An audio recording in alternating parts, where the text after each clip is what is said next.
Olá, turma, boa tarde. Estamos aqui indo para a nossa videoaula número 4 da sequência 5, tá? Atividade aí prevista para terça-feira, dia 20 de abril. Nessa aula aqui, para essa atividade, nós vamos trabalhar com História e Geografia e também Ciências. Em História e Geografia, nós vamos falar sobre o tema lá, Sistema de Orientação. Tá? A gente vai começar a falar sobre Sistema de Orientação, tá bom? Então aqui, ó, leia o texto abaixo e responda a questão. Como descobrir a direção correta? Como descobrir a direção correta? O homem sempre necessitou ter uma direção ao sair para qualquer parte. Ninguém fica tranquilo se não conhecer o espaço onde está e saber a direção para onde vai. Conhecemos várias histórias de crianças que se perderam pelo caminho porque não sabiam onde estavam. E até adultos, né? Ou seja, adultos. Quando vamos visitar algum parente ou amigo, sempre temos o endereço em mãos. Não é verdade? Ou se precisamos explicar a alguém algum endereço, temos que saber orientar a pessoa a chegar ao seu destino. E como? Dizendo quais as ruas ou praças que ela deve encontrar, as travessas às quais ela deve virar, se é à esquerda ou à direita, ou se é em frente ou que deve seguir, se é em frente que deve seguir. E às vezes retornar, voltar. Você sabe informar as pessoas do lugar onde você mora? Você já estudou nos anos anteriores. Vamos relembrar este conhecimento? Então aqui nós estamos falando sobre localização, sobre deslocamento, sobre saber ir para algum lugar ou aonde fica determinado lugar. Nós já estudamos isso em outras ocasiões e aqui a gente já dando uma relembrada para depois de uma aula futura a gente se aprofundar um pouco mais em alguns conceitos. Tá? Então a atividade de História e Geografia é a seguinte, ó. Imagine que seu amigo ou sua amiga queira visitá-lo. Você vai lhe dar o endereço, claro, mas ele não tem a mínima ideia de que direção tomar para chegar na sua casa. Tá? Como você irá lhe explicar? Melhor fazer um desenho com essas informações, não acha? E depois escrever informando se tem que virar à esquerda ou à direita, etc. Vamos imaginar que ele queira sair da escola, né, onde nós estudamos, Escola Paulo Freire, para ir até a sua casa.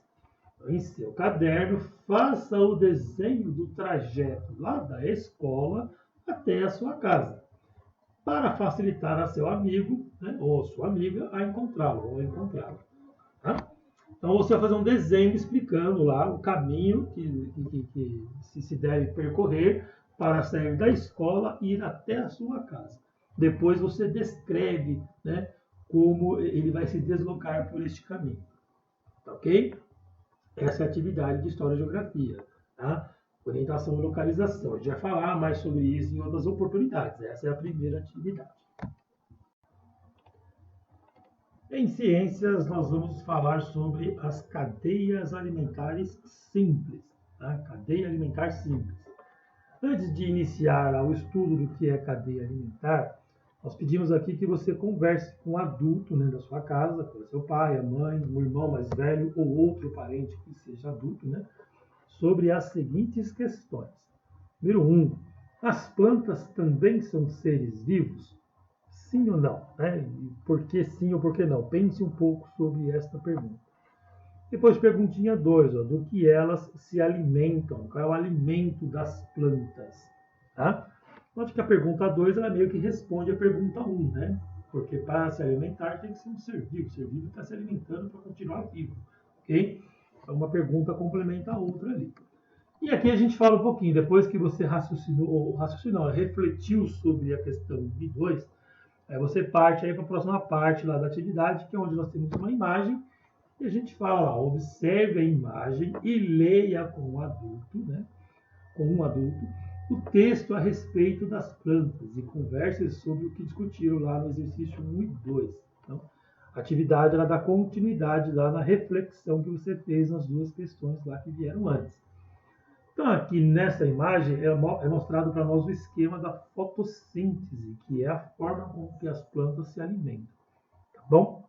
Então, aqui nós temos o processo lá de a planta extrair, né, da natureza do ar ao seu redor um gás carbônico, né? Então, ela vai absorver esse gás carbônico, né? E com o auxílio lá da energia solar, também da água e sais minerais que tem no solo, né? A planta ela vai transformar esse gás carbônico em glicose, né, em açúcares, que lhe servirá, né, de alimento para que ela possa crescer. Okay? E nesse processo de transformação do gás carbônico em alimento, a planta também converte isso em oxigênio, ela libera o oxigênio. É como se a planta ela respirasse o gás carbônico e não o oxigênio. E nós não, nós respiramos, nós precisamos do oxigênio que tem no ar para que a gente possa, né, sobreviver. A planta é o contrário. Ela extrai o gás carbônico e no seu processo lá de alimentação, chamado fotossíntese, ela transforma isso em oxigênio e libera esse oxigênio. Tá bom? Aqui nós temos um texto explicando. Ó. As plantas são seres vivos que produzem seu próprio alimento. Então, são produtores, através da fotossíntese. As de folhas verdes, ou seja, as plantas de folhas verdes, como as árvores, usam o dióxido de carbono, ou gás carbônico, né? A luz solar e a água para produzir açúcares, os quais fornecem a energia necessária ao crescimento das plantas. Esse processo cria o oxigênio, que é respirado pelas pessoas, pelos outros animais e demais seres vivos. A luz do sol é essencial nesse processo. Dessa forma, ele é a fonte primária de energia na cadeia alimentar. Okay? Se a planta ela não tiver acesso à luz do sol, ela não consegue se desenvolver. Tá bom? Então, além de você lá regar a planta, fornecer água para a planta, manter essa planta, por exemplo, na terra, né, onde tem os sais minerais, a planta também precisa da luz solar, para que ela possa, né, a partir da luz solar, extrair essa energia, onde ela vai realizar, né, o processo de fotossíntese. Tá bom? E como a planta ela libera o oxigênio, que é importante para todos os outros seres vivos, e ela só consegue fazer isso se ela tiver acesso à luz solar, então a gente conclui que o sol ou a luz solar ela é a fonte primária da energia na cadeia alimentar. Ou seja, se não tiver sol, não tem nenhum ser vivo. Ficou claro isso? Por que não tem nenhum ser vivo? Porque através do sol a planta libera lá ou produz o oxigênio. Se não tem sol, não tem oxigênio. Se não tem oxigênio, não haverá outros seres vivos. Não há outras formas de vida aí, porque as outras precisam desse tal oxigênio, né? Que é o ar que nós respiramos. Tá bom? Na outra parte aqui, ó, nós temos o sistema, né? Um sisteminha que mostra os componentes da cadeia alimentar, né? Dentro do nosso ecossistema. Então, a cadeia alimentar ela é dividida em 3 grupos principais. Nós temos os produtores, né, os consumidores e os decompositores. Os produtores são aqueles seres vivos que produzem o seu próprio alimento. Tá? No caso desses produtores, nós temos as plantas. Os consumidores são aqueles seres vivos que se alimentam de outros seres vivos. Eles consomem outros seres vivos. Os consumidores, eles vão se alimentar lá, né, eles são divididos entre animais carnívoros, que é aqueles que se alimentam de carne, e tem os animais que são herbívoros, que se alimentam de plantas. Então, eles consomem, né? Eles não produzem o próprio alimento como a planta, por exemplo. A planta, ela produz seu próprio alimento e ela serve de alimento para outros animais, além lá da produção do oxigênio que a gente viu na outra tela. Tá? E temos os decompositores. Os decompositores também se alimentam de outros seres vivos, mas outros seres vivos que, na sua maioria das vezes, já estão sem vida. São as bactérias e os fungos.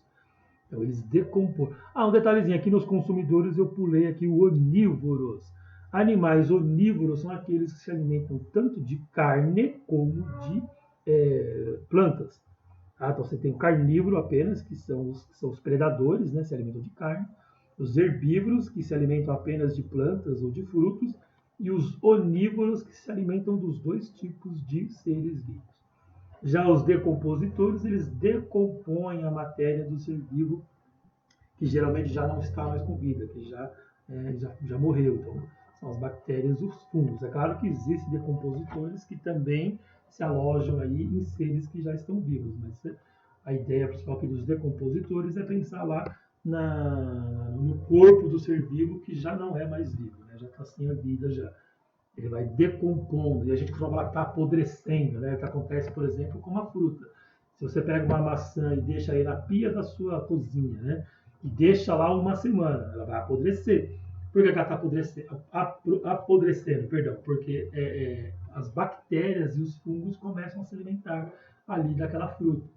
Tá? Aquela fruta ela só é considerada viva enquanto ela estiver presa ao pé, né? No caso for a maçã, quando ela estiver lá presa ainda na macieira. Uma vez que você tirou da macieira, ela vai passar a se decompor, porque a gente tem um prazo de consumo lá. A pessoa apodrecer, a pessoa ficar estragada, a gente não pode mais consumir. O ser humano não pode mais comer. Aí por que ela está se decompondo? Porque existem bactérias e fungos que passaram a se alimentar daquela fruta. Acontece com frutos, com vegetais, né? com legumes, com verduras, né? E também com animais, né? De forma geral, que depois que está sem vida também começam a ser decompostos aí por bactérias e fungos. Tá? Então a cadeia alimentar tem esses componentes no ecossistema. Tá? Então nós temos os produtores, produzem o seu próprio alimento, os consumidores se alimentam de outros seres vivos, e os decompositores que se alimentam de outros organismos depois que esses organismos não possuem mais vida. Beleza? É o que o texto fala aqui, ó.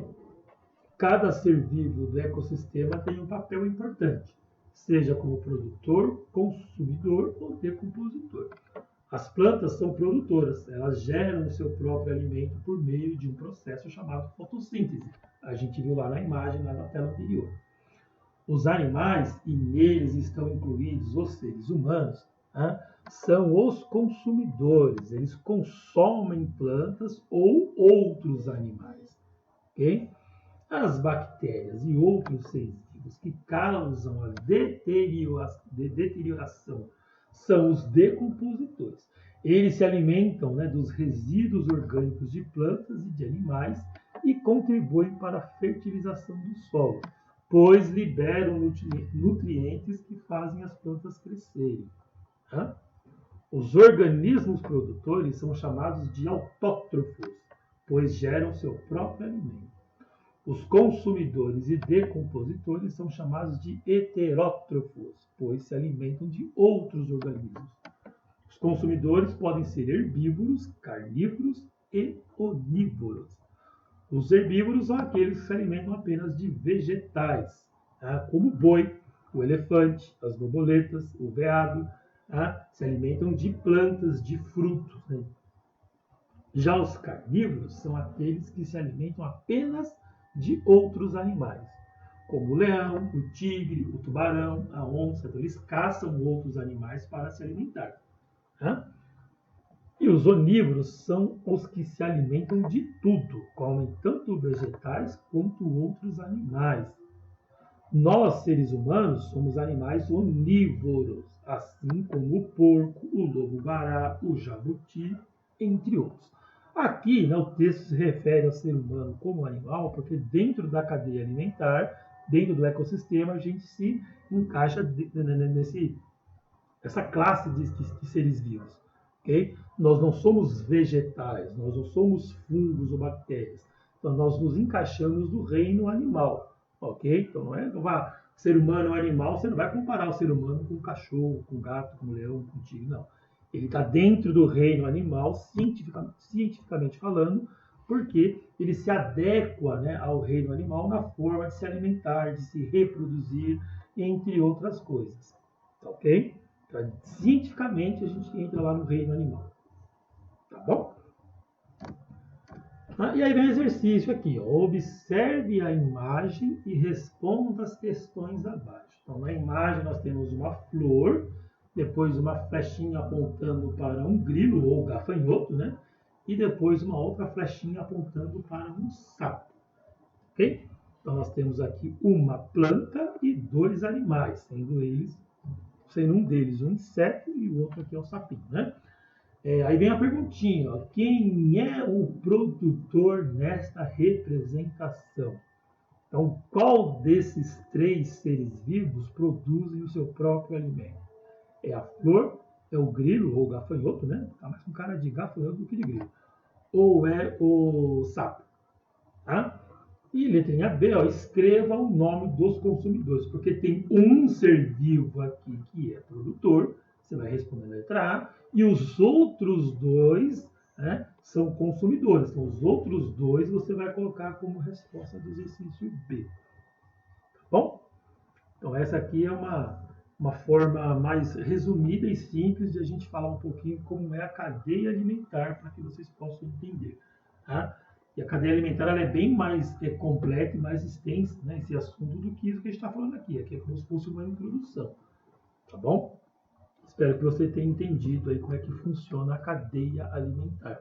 Que basicamente é quem se alimenta de quem, ou o que se alimenta do que. Então existe, de repente, um ser lá que está no topo da cadeia alimentar e existe lá um ser que está na base da cadeia alimentar. Por exemplo, a gente costuma falar que o leão ele é o rei da floresta. Ele é o rei da floresta porque ele é rei de verdade? Não. Quando a gente vê o leão retratado como rei, isso é uma forma, né, digamos, lúdica de se referir ao rei, ou melhor, ao leão em histórias como fábulas e tal, né? Mas ele é chamado de rei, né, da floresta, por quê? Porque ele não é caça de ninguém. Não existe nenhum animal que caça o leão para se alimentar do leão. Então ele é um predador que está no topo da cadeia alimentar. É claro que ele pode ser morto por outros animais da natureza, né? Se você tiver um leão lá e um grupo de hienas atacando o leão, é claro que as hienas levarão a melhor, ok? Mas ele não é um animal que costuma ser caçado, por isso que é considerado o rei da floresta, né? Porque ele está no topo da cadeia alimentar, ninguém se alimenta dele, né? Ninguém caça, né, um leão para se alimentar. Mas o leão, ele pode caçar todos os outros animais, ele tem esse poder, né, essa força, digamos assim, de poder caçar outros animais. E geralmente também ele costuma caçar em grupo, né, em bando, dificilmente vai ver o leão caçando sozinho. Mas ele é chamado de rei por causa disso. Ele está lá no topo da cadeia alimentar, dentro de um determinado bioma, né, do lugar onde ele vive. Tá bom? Então, isso é um pouquinho a ideia da cadeia alimentar. Tá? A atividade é essa. Né? Se vocês tiverem dúvida, vocês me consultem lá pelo WhatsApp. Se tiver interesse também, gostar do tema, vocês podem pesquisar mais sobre isso. É um tema bastante amplo, tá? Para que você possa se informar melhor. Tá bom? Estou à disposição de vocês, tá? Bons estudos e tenham uma boa tarde.